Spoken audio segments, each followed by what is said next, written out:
Bonjour à tous. Bonjour Jean-Baptiste. Bonjour Valérie. Jean-Baptiste, je suis désolée, mais j'ai une assez mauvaise nouvelle en fait.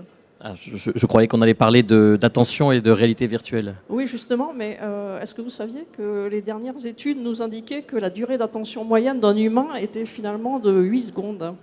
Oui, j'ai appris ça, ce qui nous positionne, je crois, juste en dessous du poisson rouge, Ouais, qui lui est à 9, c'est ça? C'est assez moche. Mais ça veut dire aussi, deuxième mauvaise nouvelle, que statistiquement, on pourrait avoir déjà perdu l'attention de pas mal de nos spectateurs. Oui, c'est assez Donc, embêtant. Tenez bon. Merci. Mais finalement, l'attention, c'est quoi exactement?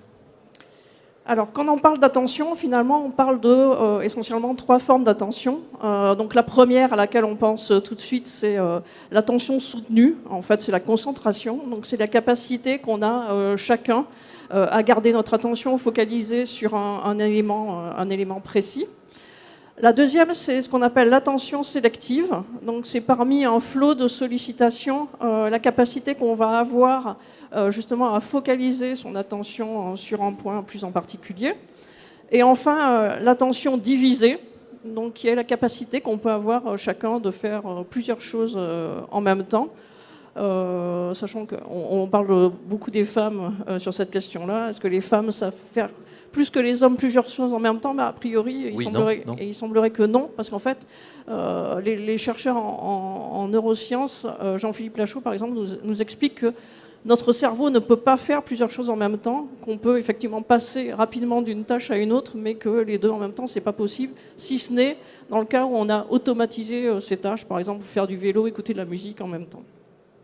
Donc une fois qu'on a dit ça, 3 formes d'attention, c'est vrai qu'aujourd'hui, il y a beaucoup de préoccupations au sujet du fait que finalement, est-ce que notre attention a baissé? À quel niveau a-t-elle baissé? Et pour ça, finalement, ce n'est pas un sujet si nouveau que ça, puisque dès le début du XXe siècle, la question de ce qu'on appelle l'économie de l'attention, donc le fait que l'attention soit devenue rare, est quelque chose qui a commencé à être débattu. Et comme vous voyez sur le slide, c'est en 1969 que le prix Nobel d'économie, Herbert Simon, a formalisé cette question de l'économie de l'attention en nous disant la chose suivante: dans un monde riche en informations, l'abondance d'informations entraîne la pénurie d'une autre ressource. La rareté devient ce que consomme l'information, et ce que l'information consomme est assez évident, c'est l'attention de ses receveurs. Et donc il va s'agir, à travers cette économie de l'attention, de voir de quelle façon, finalement, on peut, entre guillemets, optimiser la façon dont on va positionner notre attention.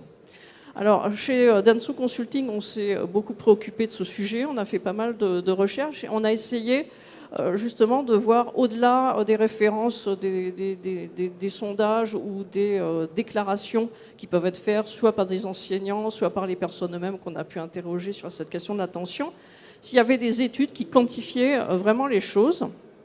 Et on en a trouvé une très intéressante qui a été faite par Microsoft au Canada il y a à peu près 2 ans.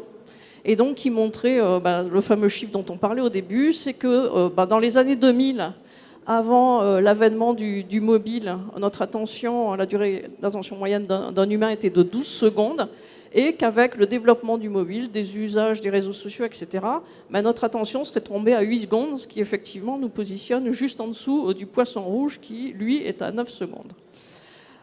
Cette étude, c'est une étude sérieuse, puisqu'en fait, elle a porté sur des sondages et des tests réalisés en ligne auprès de 2000 Canadiens. Et je crois plus d'une centaine d'entre eux ont été également étudiés via des encéphalogrammes. Donc on a regardé un petit peu comment leur cerveau réagissait à un certain nombre de stimuli face au second écran, face à une activité forte sur les réseaux sociaux, pour voir effectivement concrètement et quantifier cette éventuelle baisse d'attention. Alors, ce qu'on voit, c'est que l'impact du numérique est clair, mais qu'en revanche, là, j'aurais dû presque mettre un point d'interrogation. Finalement, quand on se dit, est-ce que finalement, la baisse d'attention, elle est plus forte sur l'attention soutenue, l'attention divisée, l'attention alternée. Est-ce qu'elle est différente selon les hommes et les femmes? On a vu, finalement non, le cerveau des femmes est exactement construit de la même façon que le cerveau des hommes. Et est-ce que l'attention est différente selon l'âge des individus? Donc vous voyez, vous avez ici sur ce graphique le pourcentage d'attention élevé selon qu'il s'agit d'attention soutenue sélective divisée par tranche d'âge. On voit grosso modo que les niveaux sont finalement pas si différents les uns que les autres. Néanmoins, on peut voir que chez les 18-34 ans, effectivement, il y a quand même par rapport aux autres tranches d'âge un déficit au niveau de la concentration. Donc ça, c'est assez clair. Et on voit finalement qu'en moyenne, ce serait plutôt la tranche des 35-54 ans, donc finalement plutôt nous, qui sommes finalement les plus pénalisés. Alors moi, l'explication que j'ai par rapport à ça, c'est qu'on est peut-être des personnes qui sont aujourd'hui à fond sur le second écran, sur les réseaux sociaux, etc., mais que finalement on n'est pas né avec, et donc on a peut-être un petit peu plus de difficultés avec ça. J'ai été trop vite. Alors, ce que nous montre aussi l'étude, c'est donc, là, on vient de le voir, que les différences entre tranches d'âge et sexe ne sont pas très importantes, mais que la bonne nouvelle, même si l'attention baisse, c'est que notre cerveau s'adapte. L'étude parle de neuroplasticité, la théorie de la neuroplasticité. En fait, selon notre culture, selon la façon dont on vit, le multi-écran qu'on pratique, etc., notre cerveau va s'adapter et développer des capacités qu'il n'avait pas par ailleurs, qu'il n'avait pas travaillé par ailleurs. On parle des synapses, qui sont les éléments qui relient les neurones, qui vont grossir au fur et à mesure qu'on va entraîner notre cerveau à faire telle ou telle tâche. Donc finalement, la bonne nouvelle, c'est ça, c'est que notre cerveau s'adapte et que finalement, si dans l'étude de Microsoft, on voit que les Canadiens ont plutôt tendance à perdre leur intérêt pour certaines choses, finalement, s'ils perdent leur intérêt pour ces choses-là, c'est pour se reconcentrer, enfin se réintéresser à d'autres choses. Ça veut dire que le numérique aurait créé une nouvelle forme d'attention ? Oui, quelque part, on peut parler d'une nouvelle forme d'attention, voire d'une nouvelle forme d'intelligence, pourquoi pas. Alors c'est vrai que notre cerveau s'entraîne, est tellement habitué à avoir des sollicitations que dès lors qu'il n'en a plus, il va en rechercher partout. On connaît ça tous avec le smartphone et les réseaux sociaux. On va chercher finalement la notification qui n'arrive pas, même les 35-55 ans. Et ce que montre l'étude de Microsoft plus sérieusement, c'est que finalement, si on regarde les personnes qui sont, entre guillemets, à fond sur les réseaux sociaux, à fond sur le second écran, qui sont vraiment des geeks, très nourris par ces nouvelles technologies, finalement, ces gens-là, ils ont développé des nouvelles capacités qui vont faire que, finalement, ils auront des périodes d'attention de plus en plus courtes, effectivement, mais de plus en plus intenses. Et donc, ils vont passer comme ça de périodes d'activité, de périodes d'attention vraiment très intenses. Et finalement, le second écran permet finalement d'encoder la mémoire, de vraiment d'ancrer les choses dans le cerveau. Et finalement, si ces personnes-là, on les laisse devant un écran de télévision de façon passive, sans autre outil, leur attention va décrocher. En revanche, s'ils ont avec eux un second écran, mais ils vont peut-être se détacher leur attention de l'écran de télévision, mais pour se reconcentrer sur le second écran, et ainsi de suite. Donc finalement, il n'y a pas péril en la demeure, vous voyez. Ok, donc on sait maintenant ce que c'est l'attention. Quels sont les leviers qui vont nous permettre justement de pouvoir bénéficier de ces nouvelles attentions ? Alors, il y en a plusieurs. Si on fait un petit panorama de tout ce qu'on a pu observer, on a des chercheurs, donc je reparle de Jean-Philippe Lachaud, qui est spécialiste de l'attention, qui nous dit finalement, par rapport à ces déficits de concentration, il faut peut-être essayer de se définir des mini-missions sur lesquelles on va travailler plus à fond. Amber Case, qui se définit elle-même comme cyborg, anthropologiste, et donc étudie tous ces phénomènes, nous dit que finalement, on gagnerait peut-être à faire appel à des formes de technologie un peu plus calmes qu'aujourd'hui, c'est-à-dire ne pas avoir des notifications sous forme de sonneries comme ça qui vont vraiment être très intrusives, mais plutôt des notifications plus douces. Voilà. Et puis, donc chez Dansu aussi, on a beaucoup regardé en termes de communication. Qu'est-ce qu'au niveau de la création, par exemple, pour une communication, une publicité, qu'est-ce qu'on pouvait déployer? Donc bien sûr, il y a des notions de personnalisation.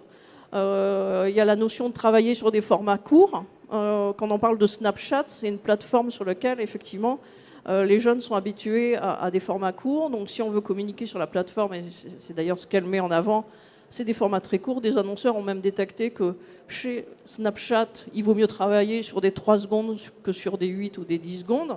C'est même plus percutant au niveau de la cible de Snapchat. On parle à l'inverse de formats qui peuvent être complètement disruptifs. Donc là, aller à l'inverse des codes habituels. Par exemple, en télévision, le format moyen dans spot de télé, c'est 19 secondes. J'imagine que vous vous souvenez tous du spot Intermarché. Donc de cette idylle naissante entre un jeune homme et puis une hôtesse de caisse. Donc ce spot de télévision fait 3 minutes. Donc c'est vrai qu'il est extrêmement long par rapport à la moyenne des spots et qu'en plus il n'y a aucune parole, juste une musique. Donc ça c'est un format disruptif qui fait que ce spot on s'en souvient. C'est valable pour l'affichage. On parle aussi de formats qui vont interpeller, être interactifs. Bien sûr de formats qui vont être ludiques. Donc c'est typiquement la plateforme Snapchat. Snapchat dit la publicité sur Snapchat n'est pas intrusive parce qu'on joue avec la publicité sur Snapchat comme on joue avec la plateforme de manière générale. Donc le ludique également et la technologie. On parle beaucoup d'émotions cette année. D'émotions, pourquoi ? D'utiliser la technologie qui va nous permettre de détecter quelle est l'émotion d'un téléspectateur ou d'un consommateur par rapport à un contenu pour voir de quelle façon on pourrait retravailler ce contenu au mieux. On parle d'émotion aussi pour voir de quelle façon un contenu peut être le plus approprié pour être positionné dans tel univers. On parle aussi beaucoup des chatbots, donc ces petits robots conversationnels auxquels vous pouvez aller accéder via Messenger, qui vont vous permettre d'avoir un dialogue finalement assez naturel, comme avec vos amis avec une marque. Et on parle bien sûr de réalité virtuelle, qui permet de s'immerger complètement dans un univers de marque, et donc là qui permet effectivement, bien sûr, de capter davantage l'attention, sans doute, qu'un format classique. Alors le jeu, on en a parlé, la réalité virtuelle également, mais le jeu, c'est quelque chose aussi sur lequel se sont penchés aussi beaucoup de chercheurs par rapport à cette notion d'apprentissage. Alors c'est vrai que les professeurs aujourd'hui se plaignent du phénomène de baisse d'attention de leurs élèves, ils peuvent s'en plaindre. Et donc un certain nombre de chercheurs ont été voir de quelle façon cela pouvait être résolu. Et il semblerait que le jeu puisse être quelque chose qui fonctionne bien. Le premier d'entre eux est Idriss Aberkan. Donc Idriss Aberkan, qui est chercheur en neurosciences et conférencier, donc nous dit que le jeu finalement c'est quelque chose de naturel, c'est moderne, que finalement quelque part ça pourrait être la façon la plus normale et naturelle d'apprendre. Il prend cet exemple assez saisissant pour montrer à quel point le jeu est important. Il nous dit World of Warcraft, je crois que ça a été créé en 2004, à date, il y a plus de 7 millions d'individus.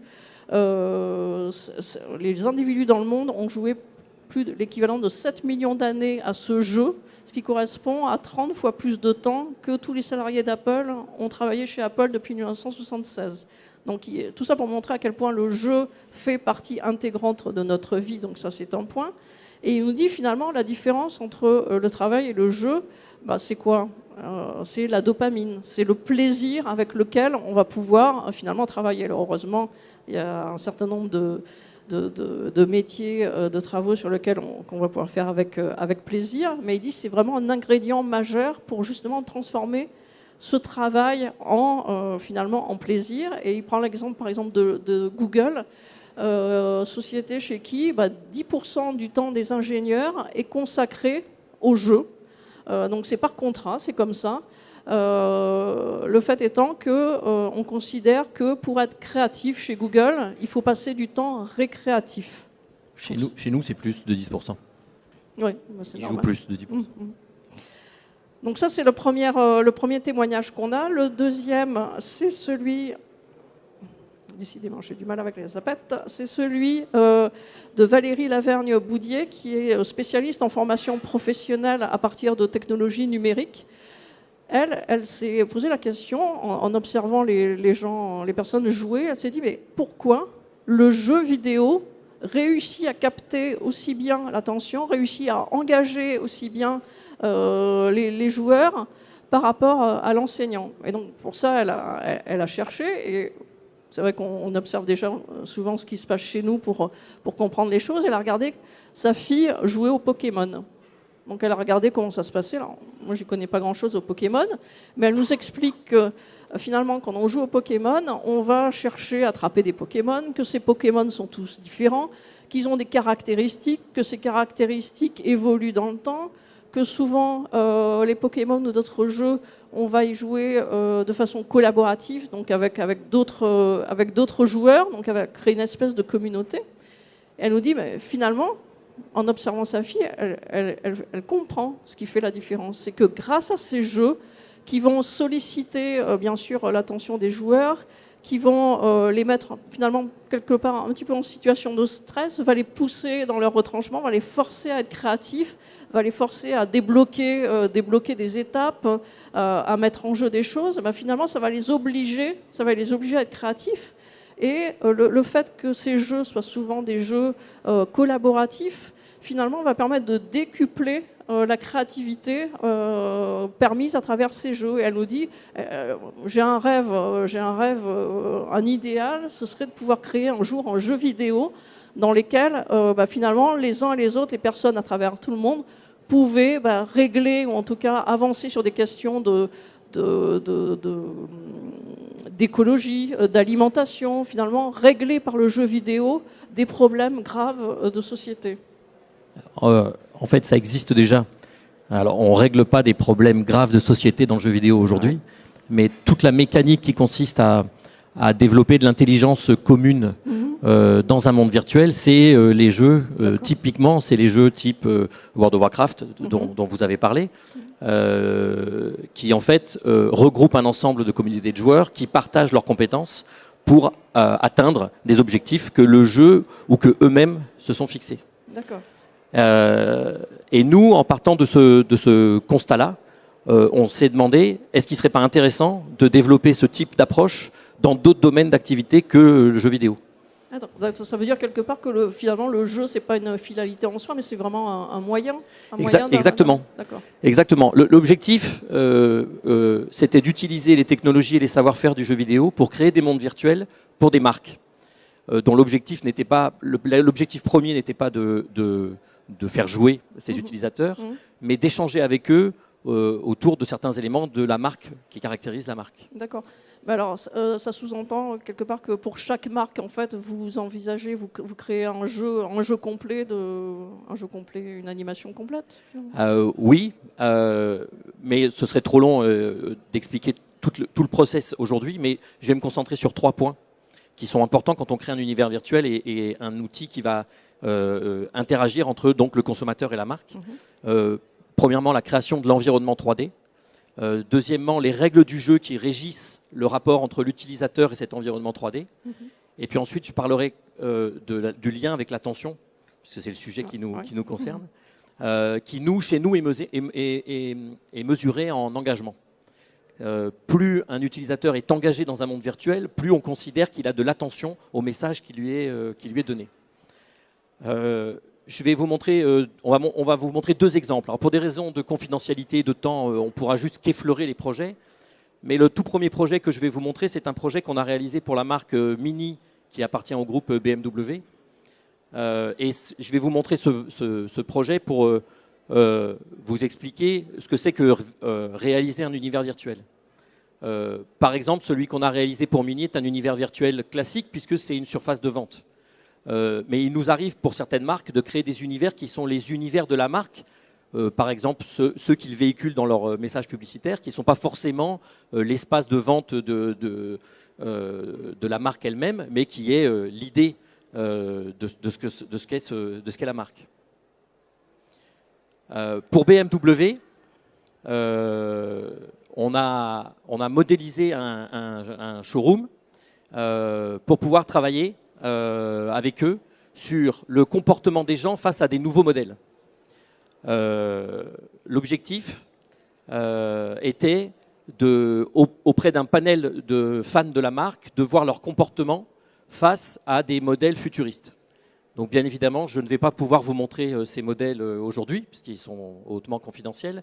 Aujourd'hui, je vais vous montrer le scénario où on avait des modèles classiques.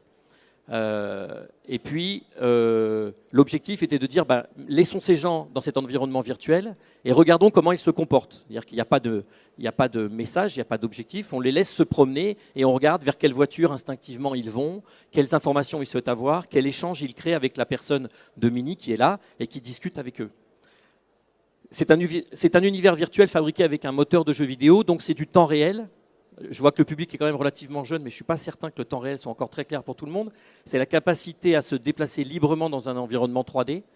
En fait, c'est Raphaël qui est derrière en régie et qui manipule un pad. Est-ce que tu peux aller à droite, Raphaël? Merci. À gauche? Voilà, merci beaucoup. Est-ce que tu peux te promener dans la concession? Voilà. C'est pas un trucage, regardez. Hop, stop. Voilà, oui. Si c'était un film, je ne pourrais pas faire ça. Donc, en fait, ce qui est intéressant avec BMW, c'est que la première fois qu'on a travaillé avec eux, ils n'étaient pas certains de l'impact que pourraient avoir ces univers 3D. Donc ils ont fait deux groupes. Un groupe avec lequel ils ont travaillé sur un PowerPoint classique pour poser des questions sur que pensez-vous de ce modèle, que pensez-vous de cette démarche, est-ce que vous achèteriez un modèle comme ci, comme ça. Et puis de l'autre côté, ils ont fait un groupe 3D dans lequel les gens étaient en interaction dans un environnement, changeaient de scénario, etc. Et pour être honnête, c'est pour ça aussi qu'on a beaucoup travaillé avec eux, ils ont été extrêmement surpris de l'engagement que créait l'univers virtuel. C'est-à-dire, bon, j'imagine que ça peut paraître évident comme ça, mais ça n'est pas forcément pour tout le monde. Le fait de pouvoir se déplacer librement dans un environnement et de choisir soi-même son point d'intérêt, sur quoi je vais cliquer, sur quoi je vais avoir des informations, crée un engagement de l'utilisateur qui du coup se met à discuter avec la personne et n'est plus simplement passif et répond à des questions, mais il va s'engager. Donc pour la marque, c'est très intéressant parce que on passe d'un statut d'un consommateur qui se met un peu en recul, qui répond aux questions dans un PowerPoint, à quelqu'un qui est acteur de sa visite et qui donc devient un consommateur intelligent et qui va échanger avec la marque pour comprendre les choix qui ont été faits, les critiquer, les abonder, etc. Donc voilà ce qu'on a fait. On a travaillé plusieurs fois avec eux. Ce qui est important, c'est, là on a vu la partie 3D. On va passer maintenant sur un autre projet et je vais vous expliquer la partie interactive.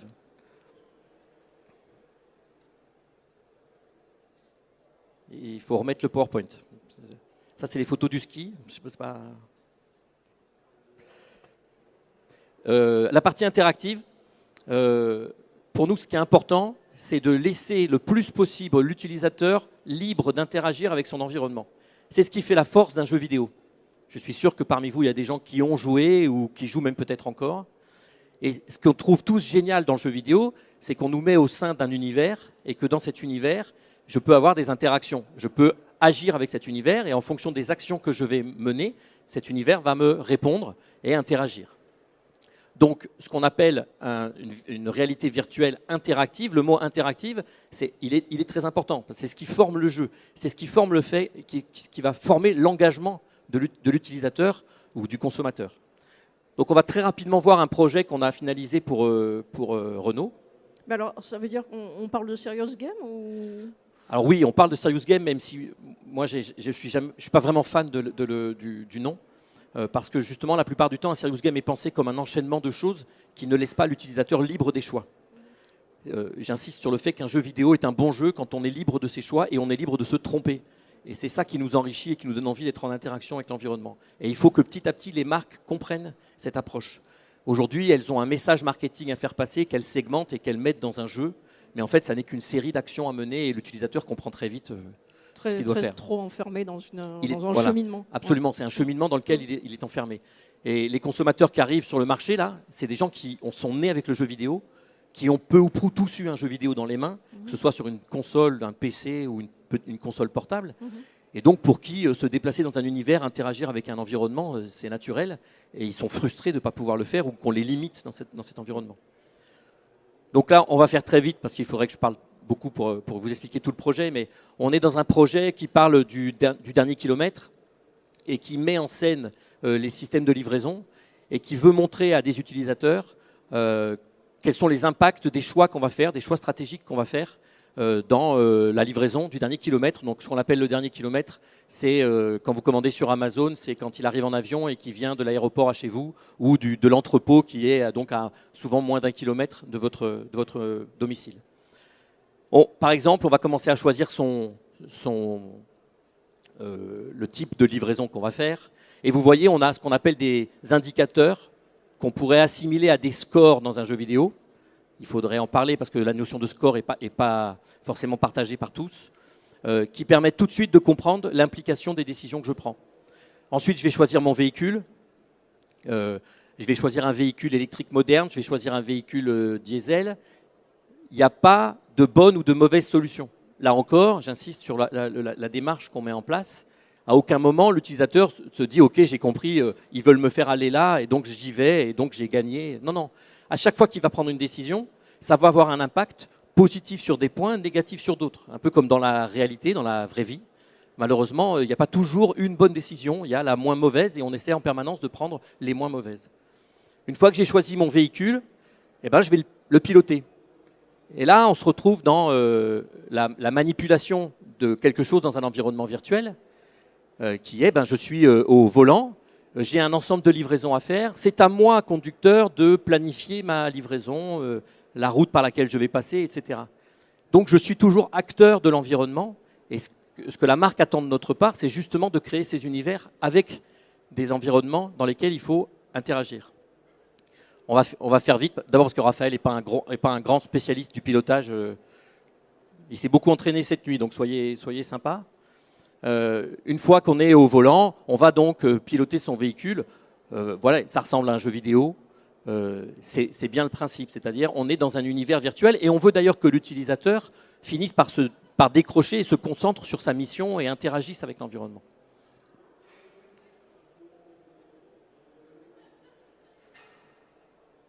Merci. Et donc, si je récapitule un petit peu par rapport aux deux exemples que vous venez de nous montrer, finalement, en fait, l'idée, c'est qu'on crée un univers virtuel aux couleurs de la marque, qu'on intègre des règles dans cet univers et qu'on laisse finalement l'utilisateur se débrouiller, créer et avancer lui-même de façon totalement libre. Absolument. Absolument. Et c'est fondamental. L'interaction est un élément important. Voilà, merci. Les deux exemples qu'on vous a montrés sont des exemples qui sont utilisés dans des cas classiques de projection sur un écran, une dalle ou un téléphone, enfin bref. Mais on travaille aussi beaucoup en VR. L'avantage de la VR, c'est que naturellement, elle plonge plus facilement dans l'environnement puisque vous êtes coupé de l'autre environnement, la réalité. Donc il y a un effet mécanique très simple qui est qu'à partir du moment où vous mettez un casque, vous vous coupez du monde réel pour être dans le monde virtuel. Donc ça a un effet extrêmement puissant. Et derrière, nous ensuite, on définit un ensemble d'actions qui vont être menées dans cet univers virtuel et l'utilisateur va comprendre ces actions. Donc souvent, on commence par un tutoriel pour qu'il puisse comprendre la manipulation. Et une fois qu'il a mis en place ces manipulations, c'est à lui de découvrir et d'interagir avec cet univers. Il peut se tromper, il doit avoir envie de recommencer. C'est un peu notre leitmotiv. C'est-à-dire, n'hésitons pas à laisser l'utilisateur consommateur à faire sa propre découverte parce que c'est grâce à ça qu'il s'intéresse aux produits qu'on lui présente. Ok. Et Jean-Baptiste, mais le rapport avec l'attention, parce que c'était quand même le sujet de notre conférence. J'ai un petit peu, par exemple. Alors, ce que je vous propose, on va faire un petit exercice ensemble. Vous inquiétez pas, vous n'êtes pas obligé, vous ne pouvez rien faire du tout. On va passer à la slide suivante. Alors, je vais vous expliquer le petit exercice. Il y a un ensemble de points qui vont apparaître ici. Voilà. Et vous voyez, il y a des points verts et des points bleus. Et à un moment de l'animation, les points bleus vont devenir verts. Mais votre travail à vous, c'est de continuer à les suivre, parce qu'à un moment, l'animation va s'arrêter, on va vous demander la couleur d'un des points. Savoir si c'était un des points bleus, anciennement bleu. On y va? Allez, go.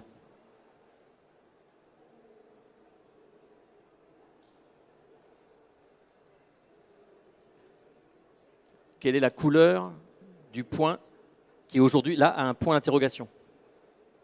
Bleu ou vert? Bon, la réponse c'est bleu. La réponse est bleue. Alors pourquoi je vous ai fait cette toute petite expérience? Ici, on est dans l'attention de multi-objets. Il est communément admis qu'une personne normale sait suivre à peu près 4 personnes, 4 objets différents dans une même pièce. Imaginez-vous, c'est l'exemple qui est pris d'ailleurs dans cet exemple scientifique. Imaginez que vous êtes dans un parc avec une vingtaine d'enfants qui courent partout et vous devez tous les suivre et savoir tous où ils sont au même moment. Dès que vous dépassez 4, c'est fini, vous n'y arrivez plus. 80% des gens qui jouent aux jeux vidéo répondent bien à cette question. Pourquoi? Parce que le jeu leur a permis de développer une nouvelle attention plus forte à la manipulation d'objets dans un environnement. Ils ont fait grossir les bons synapses du cerveau. Exactement. Voilà. Et là, on vient de dire un truc, on vient de dire que le jeu vidéo faisait grossir les synapses. Ouais. Il y a des parents, ils vont rentrer chez eux, ils vont changer d'avis sur le fait que leurs enfants jouent aux jeux vidéo. Le jeu vidéo permet, et le jeu vidéo et ses déclinaisons, c'est-à-dire le déplacement dans un univers virtuel, vous permet de développer des attentions spécifiques, et notamment celle qui est présentée ici, c'est-à-dire notre capacité à suivre un ensemble d'objets plus grand que la normale. Il suffit de regarder un enfant ou un adolescent ou un adulte d'ailleurs jouer aux jeux vidéo pour se rendre compte de l'attention très soutenue qu'il a à l'environnement dans lequel il est en train de se déplacer et les interactions permanentes qu'il a avec cet environnement. Et nous, on s'est dit, aujourd'hui, on a une génération qui arrive j'allais dire au pouvoir, c'est un peu beaucoup, mais la génération montante, elle a vécu avec ça, elle connaît ses codes, et donc elle sait manipuler ses environnements. Donc il serait intéressant pour les marques de pouvoir les utiliser de manière à communiquer de manière plus pertinente avec ses futurs consommateurs. Aujourd'hui, c'est des gens qui ont 20-25 ans. Dans 5-10 ans, c'est eux qui décideront, et c'est eux qui auront envie d'utiliser ces outils-là.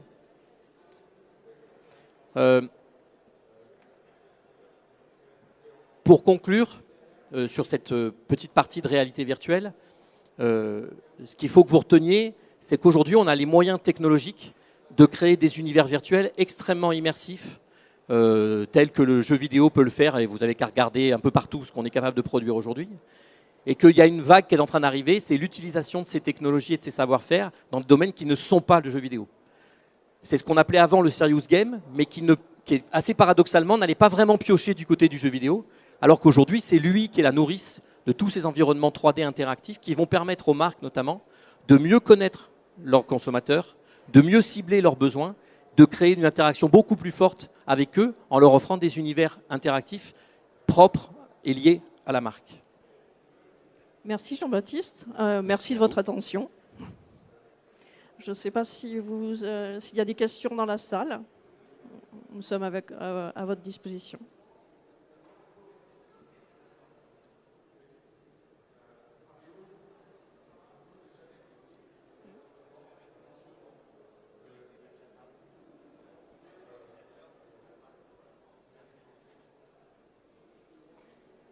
La question est, est-ce qu'on peut collecter de la data avec les jeux et les univers virtuels? J'ai bien compris? Donc, oui, la réponse est oui.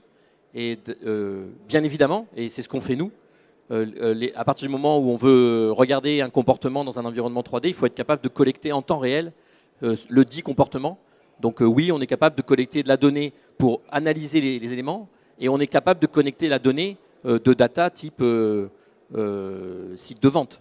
C'est-à-dire qu'aujourd'hui, je reprends mon exemple mini, absolument rien ne m'empêche, une fois d'avoir visité virtuellement le showroom, d'avoir peut-être essayé la voiture, changé sa couleur, etc., de cliquer sur un bouton acheter et de l'acheter directement. Donc les bases de données sont partout derrière ces univers virtuels.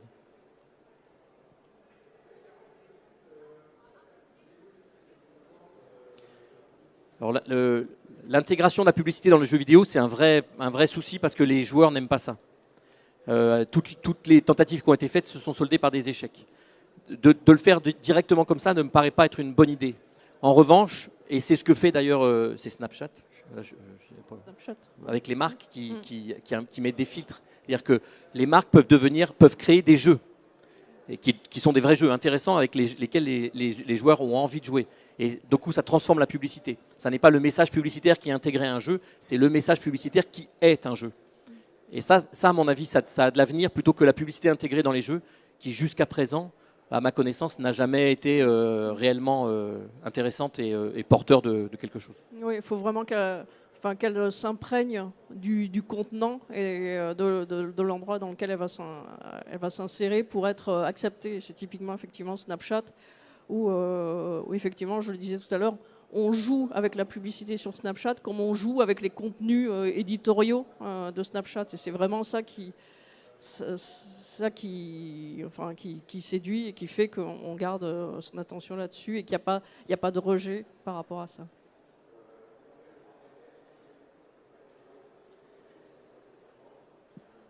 Merci. Merci beaucoup.